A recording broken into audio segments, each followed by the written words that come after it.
এই কাজটা করবার ব্যাপারে যখন অপেক্ষা আমাকে বলেছিলাম, তখন প্রথম যে গল্পের সিলেকশন ছিল সেগুলো নিয়ে আমার খুব সত্যি কথা বলতে খুব ভালো লেগেছে।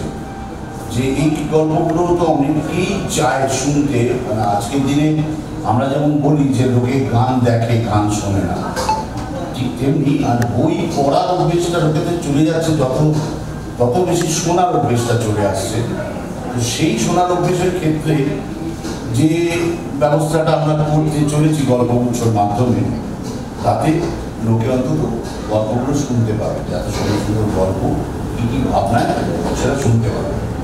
তবে আমার নিজের ব্যক্তিগতভাবে যে সাসপেন্স নিয়ে করার কথা প্রথম ভাবা হয়েছিল, সে ব্যাপারটায় আমি যতটা সহমত ছিলাম, আমার মনে হয়েছিল যখন আমরা শুরুই করেছি, আজকে যদি আমরা ধরা গেল যে যেটা আরো নানান রকম গল্পের মধ্যে আমরা যেতে চলেছি বা যাবো বলে পরিকল্পনায় আছে, কাজটা করে আমার খুব ভালো লেগেছে।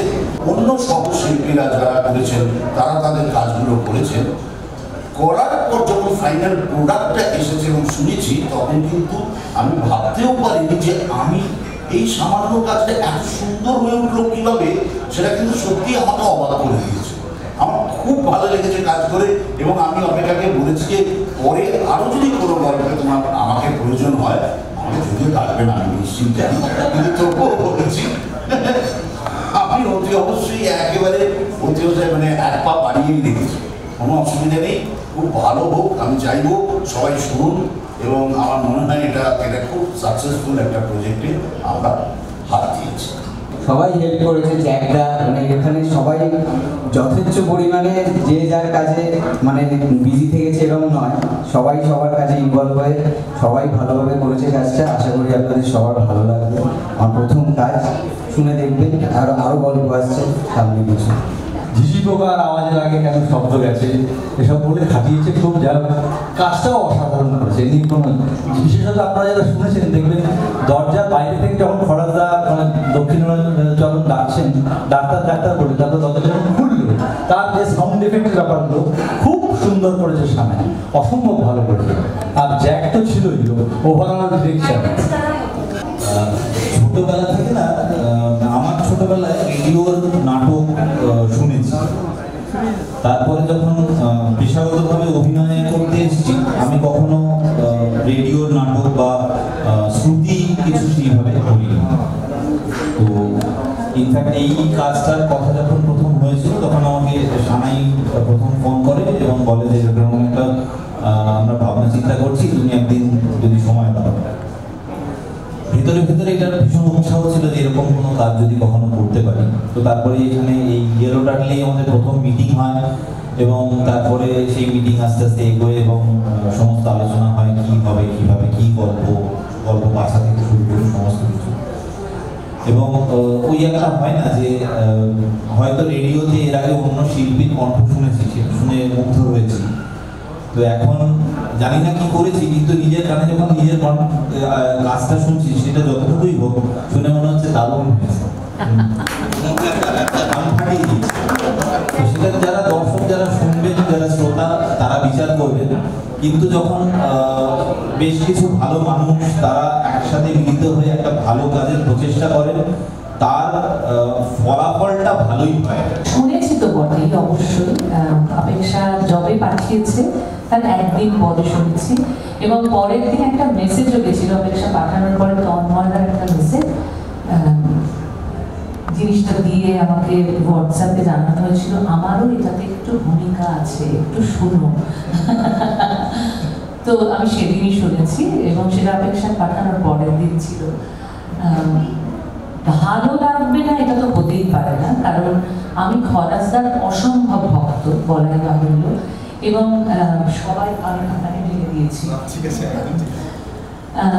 এবং সব থেকে বড় কথা, আমি আসলে একটা অন্য বিষয় বলবো, সেটা হচ্ছে যে আমার নিজের যেহেতু ছেলে আছে, আমার পরবর্তী জেনারেশন, আমরা যেভাবে ঠাকুমা দিদিমাদের মুখ থেকে গল্প শুনেছি, মায়ের কাছ থেকে গান বেশি শুনেছি, গল্প কম শুনেছি, কিন্তু ঠাকুমার কাছ থেকে গল্প বেশি শুনেছি। তো সেই গল্পে সত্যি হয়তো কোনো আলাদা করে আবহ থাকতো না একদম, কিন্তু আমরা না একটা অদ্ভুত ছবি দেখতে পেতাম সবাই মিলে। আমার মনে হয় প্রত্যেকেরই ছেলেবেলাটা বোধহয় সেভাবেই একটা নিজেদের মতন করে আমরা ছবি তৈরি করে নিতাম ভেতরে, এবং গল্পটা সেইভাবে মনের মধ্যে গেঁথে যেত। তো এখানে সানাইয়ের আবহ সত্যি এতটাই ভালো, ওকে আমি মিউজিক ডিরেক্টর হিসেবেই চিনি, কিন্তু এখানে ও এত ভালো কাজ করেছে। প্রত্যেকের অভিনয়, বিশেষত এমন একটা দুর্ধর্ষ গল্প বাছা হয়েছে, মানে রীতিমতো আমি একটু ভূতেও ভয় পাই, বলাই বাহুল্য। সব মিলিয়ে না একটু শিহরণ জাগানো, এই যে শুনছি অথচ আমার মনে হচ্ছে আমি সেই দৃশ্যটা দেখতে পাচ্ছি, এবং আমার ভেতরে প্রত্যেকটা শব্দ, প্রত্যেকটা আওয়াজ, প্রত্যেকটা আবহ আলাদা করে শিহরণ তৈরি করছে, চমকে দিচ্ছে কখনো কখনো, কখনো একটা সাংঘাতিক রকমের হেভি কি হয় সাসপেন্স ক্রিয়েট করছে।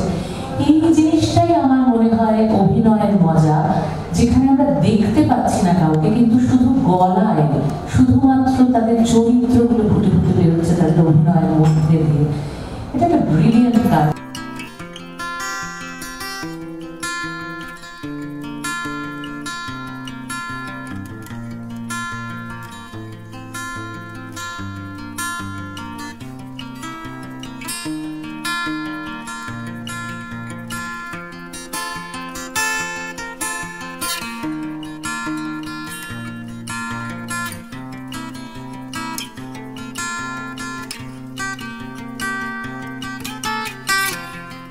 খুবই ভালো লাগছে, এবং যে আধুনিক ব্যবস্থা আমরা দর্শকদের জন্য, শ্রোতাদের জন্য করছি, তাতে সামিল হয়ে যাওয়াটাই কিন্তু সবচেয়ে বড় বুদ্ধিমানের কাজ। তাই পডকাস্টে আমি এই যে প্রথম কাজ করব বা করেছি, সেটা শ্রোতাদের কাছে পৌঁছবে, এটা খুবই আনন্দের খবর। গান তো গেয়েছি, আরও অন্যান্য রকম পারফরমেন্সও অনেক কিছু করেছি, কিন্তু অডিও কাজে এরকম সুন্দরভাবে একটা দর্শকের কাছে পৌঁছানো বা শ্রোতাদের কাছে পৌঁছানো, সেটা কিন্তু খুবই একটা ভালো, এবং গল্পগুলো এত সুন্দর যেটা আমার খুব ভালো লেগেছে।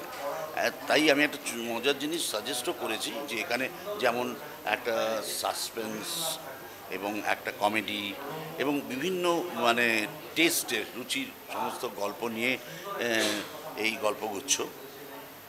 পরবর্তীকালে এরমও করা যেতে পারে কিন্তু, যে একটা রহস্য গল্প পরপর বিভিন্ন সাহিত্যিকের, এনার একটা রবীন্দ্রনাথের একটা গল্প পেয়েছি, দেন তেমনি শরৎচন্দ্র একটা গল্প পেলাম, বা একটা বিভূতিভূষণের গল্প পেলাম, তারাশঙ্করের একটা গল্প পেলাম, এরকম বিভিন্ন জনের গল্প নিয়ে করা যেতে পারে, অথবা কমেডি নিয়ে প্রত্যেকটা সাহিত্যিকের, তাই নিয়েও একটা সিরিজ অফ স্টোরিজ করা যেতে পারে।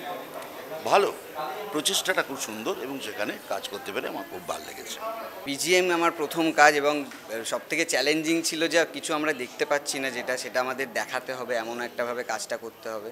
তো সেইভাবে খুব চ্যালেঞ্জিং হিসেবে নিয়েছিলাম কাজটা, এবং আমাকে জ্যাকদা, বাকি অপেক্ষা, আমাকে সবাই খুব হেল্প করেছে। প্রত্যেকটা বিজিএম কিভাবে হবে, শব্দগুলো কিভাবে যাবে, প্রচণ্ড হেল্প করেছে সবাই। শ্যামলীদি অসাধারণ, খরাজদা তো অসাধারণই, আমরা সবাই জানি। বাকি সবাই আমরা খুব ইনভলভ হয়ে প্রচুর মিটিং করে কাজটা করেছি একসাথে বসে। আশা করি সবার খুব ভালো লাগবে। অ্যাকচুয়ালি পডকাস্ট কনসেপ্টটা ইটসেলফ এত ইউনিক, এত সুন্দর, এত ভালো, এবং আমি সবসময় মনে করি যে আমার বাড়িতেও, যেহেতু আমার পরবর্তী জেনারেশন, আমার ছেলের কথাও বলবো, ওরা কিন্তু সত্যি বিশেষত বাংলা সাহিত্যের ভাণ্ডারে যে মানে সে খনিটা সম্পর্কে তারা কেউই অবগত নয়। এবং এখনকার জেনারেশন খুব কম জন আছে, কম বাচ্চারা আছে বাড়িতে যথেষ্ট সুযোগ সুবিধে বা সেরকম পরিবেশ বা আবহ থাকলেও তারা এটাতে একেবারে ইন্সপায়ার্ড হতে পারে না। তো আমার মনে হয় যে কোনো পদ্ধতিতে এই সাহিত্যের ভাণ্ডারটাকে তাদের কাছে পৌঁছে দেওয়া দরকার। তো এই গল্প পাঠ বা এই পডকাস্টের মাধ্যমে গল্প মানুষের কাছে পৌঁছানো, এটা একটা মানে আমার তো মনে হয় একটা আলোড়ন তৈরি করেছে, এবং করবেও ভবিষ্যতে, এটা আমার বিশ্বাস। কারণ গল্প শোনা এবং শোনার সাথে সাথে আমাদের ভেতরে একটা ছবি তৈরি হয়, দেখা, তাতে না অনেক কিছু আমরা কি বলবো, দীর্ঘদিন ধরে সেই জিনিসটা মনে রাখা, সেই ছবিটাকে মনে করে গল্পটাকে বারবার পড়তে চাওয়া, বা এই যে পড়ার ইচ্ছেটা তৈরি হওয়া, এটা শোনার পরে কিন্তু তৈরি হয়। এটা আমি দেখেছি। তো এই ক্ষেত্রে আমি বলবো পডকাস্ট একটা ভীষণ বিশ্বাসযোগ্য মাধ্যম, যেটার মাধ্যমে এই ধরনের গল্প বহু এই জেনারেশনের ছেলে মেয়েদের কাছে পৌঁছচ্ছে এবং আমাদের কাছেও নতুনভাবে পৌঁছচ্ছে। আমরা যেভাবে পড়েছি তারপরে যখন এই আবহ সমেত এসে আমাদের কাছে পৌঁছচ্ছে, কানের মধ্যে ঢুকছে, ব্রেনের মধ্যে একটা আলাদা রিয়াকশন তৈরি করছে, আমার মনে হয় যে সেটা আলাদা করে একটা ইম্প্যাক্ট তৈরি করছে, ভীষণ ইউনিক। এবং এই পার্টিকুলার গল্পটা তো মানে দুর্দান্ত একটা সিলেকশনও বটে, আর একটা দুর্দান্তভাবে সেটাকে তৈরি করা হয়েছে, একটা রূপ দান করা হয়েছে, অপূর্ব, সকলের শোনা উচিত। বহু মানুষ তারা পডকাস্ট করছেন, তাদের চ্যানেল হচ্ছে। এবার আশা অডিও একটি বহু পুরনো চ্যানেল এবং এখানে মানুষ মানে প্রচুর শ্রোতা আছেন যারা আশা অডিওর কিছু বেরোলেই সেটা শোনেন। তো সেই ক্ষেত্রে এটা আশা অডিওর একটি নতুন পালক যোগ হলো পডকাস্টে, স্টোরি টেলিং, গল্প বলা। এবং যে টিমটা এখানে কাজ করেছে এবং আগামী দিনে হয়তো এরাই কাজ করবে, হয়তো আরও নতুন মানুষের সংযোজন হবে সেক্ষেত্রে।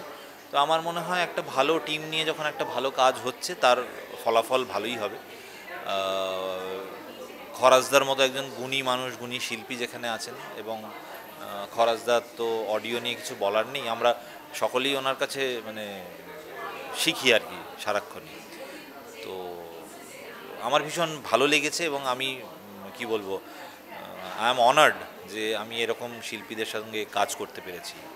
এবার শ্রোতারা শুনবেন এবং তারা নিশ্চয়ই জানাবেন তাদের কেমন লাগে।